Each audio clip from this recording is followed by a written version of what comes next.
É evidente que o caso das joias está atingindo diretamente Jair Bolsonaro e a Michele Bolsonaro. Até porque parte dos kits das joias eram kits femininos, como o de 16 milhões e meio, apreendido no aeroporto de Guarulhos. Portanto, o endereço estava colocado. Segundo ponto, as últimas notícias, eu acho que não é o debate da perseguição. Os dados são concretos. Um presidente da República viaja 30 de dezembro para os Estados Unidos e leva na mala um kit de joias. Depois vendem. Depois que o Tribunal de Contas da União diz que tem que devolver, eles vão atrás e recompram.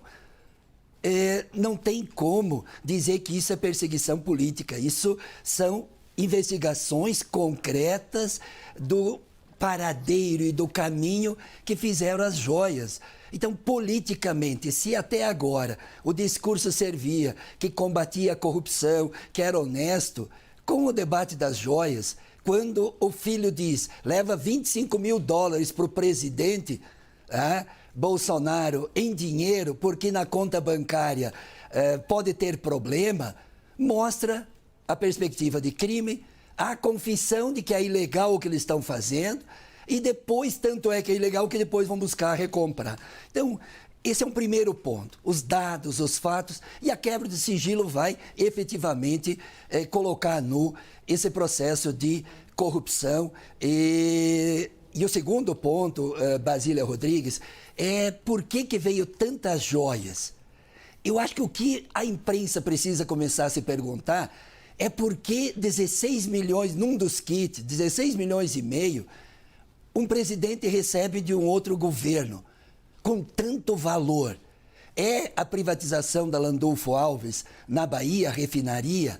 São os interesses escusos de interesses econômicos patrocinados pelo governo brasileiro, que beneficiou os fundos árabes nos processos de privatização, que permite esses presentes, e depois os presentes, como quem sabe fizeram esse tipo de relação promíscua, que coloca a perspectiva da corrupção, do desvio das joias. E está aí a imprensa, e parabéns à CNN, que no final de semana deu uma cobertura com muita seriedade, com análise jurídica. Está aí o Código Penal 312, 331, 341. Vamos analisar os artigos do Código Penal, se não comporta esses crimes do governo do presidente Bolsonaro. Eu acho que com as joias nos Estados Unidos, efetivamente colocou o rosto do Jair Bolsonaro, e se quebra, também vai colocar o rosto da Michele Bolsonaro. Olha, uma história como essa, tendo como personagens principais, né, protagonistas, um ex-presidente da República, naturalmente vira caso de exploração política. A gente não consegue imaginar um fato como esse, tendo tanta investigação, tendo operação, prisões, buscas e apreensões, sem que ganhe holofotes na política.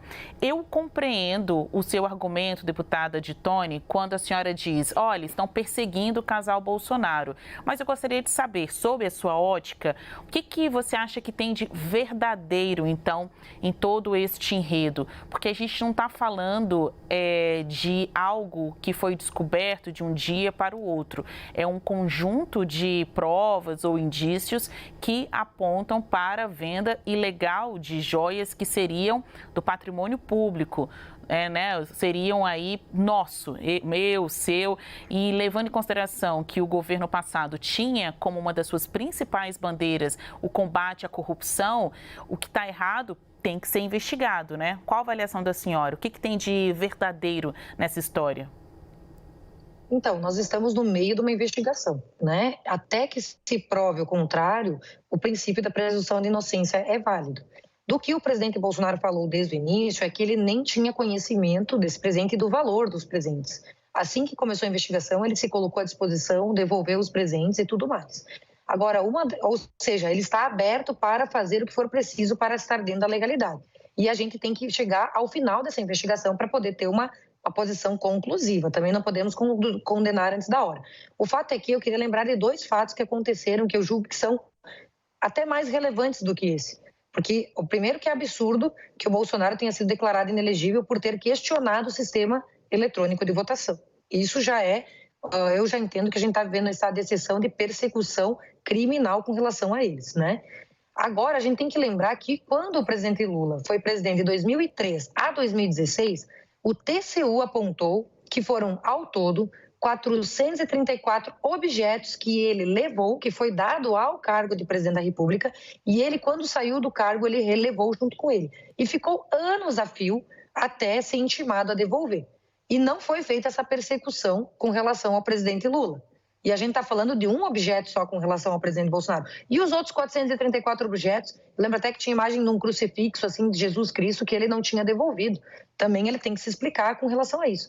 Fora isso, como é que o Brasil admite, gente? É isso que eu fico horrorizada, porque eu sou uma pessoa legalista e que se o Bolsonaro for demonstrado que ele foi culpado, acho que a lei tem que valer para todos. Pau que bate em Chico, bate em Francisco. Só que a gente está no meio de uma investigação ainda. Outro fator que eu quero falar é com relação aos 25 bilhões, não são milhões, 25 bilhões de reais que já foram recuperados com a Operação Lava Jato, que foram fruto, sim, de corrupção, porque senão as pessoas não teriam feito acordo de delação, né, acordo de leniência, para poder devolver aos cofres públicos. Isso não existiu só porque o Lula foi descondenado pela justiça? Então, assim, a gente às vezes perde o senso das proporções do que realmente é legal e ilegal, mas a minha posição é que se fez algo de errado, independente de quem for, a lei tem que valer para todos e não só perseguir o presidente Bolsonaro e deixar inelegível. Quando a Dilma fez pedaladas fiscais e foi fatiado o processo dela, ela ficou elegível. E ele, por muito menos, perdeu o direito de concorrer novamente. Então é esse tipo de justiça que está faltando para o nosso país atualmente. Deputado Pedro Ixay, a mesma pergunta, né? Dadas aí as devidas proporções, como que quem está sendo acusado, investigado, conseguirá reeditar o discurso de combate à corrupção numa próxima eleição presidencial?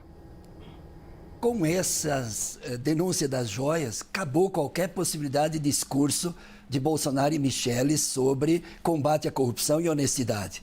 Sinceramente, e é um banditismo meio chinfrim, né?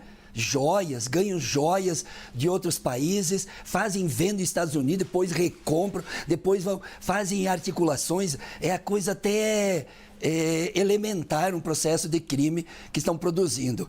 Em relação ao Mauro Cid e o Bolsonaro, tu vês, da questão de Guarulhos, foram 8 tentativas de busca das joias até o final do ano. Não conseguiram porque teve um funcionário sério e ético lá.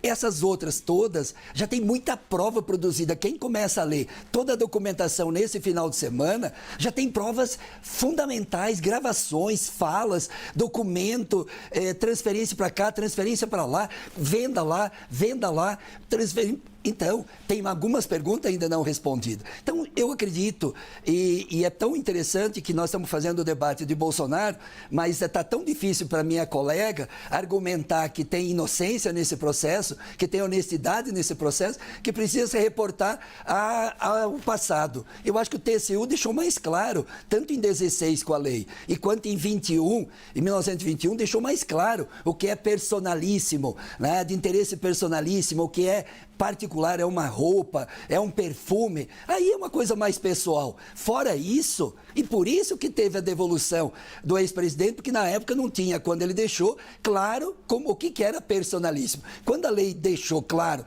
e o Tribunal de Contas deixou claro, estava resolvido sem problema nenhum. Agora, vender joias, traficar joias no 30 de dezembro, deixou a presidência, né, para ir vender joias nos Estados Unidos, e depois dizer que é inelegível porque questionou as urnas e tentaram o golpe de 8 de janeiro, questionar a democracia é a coisa simples?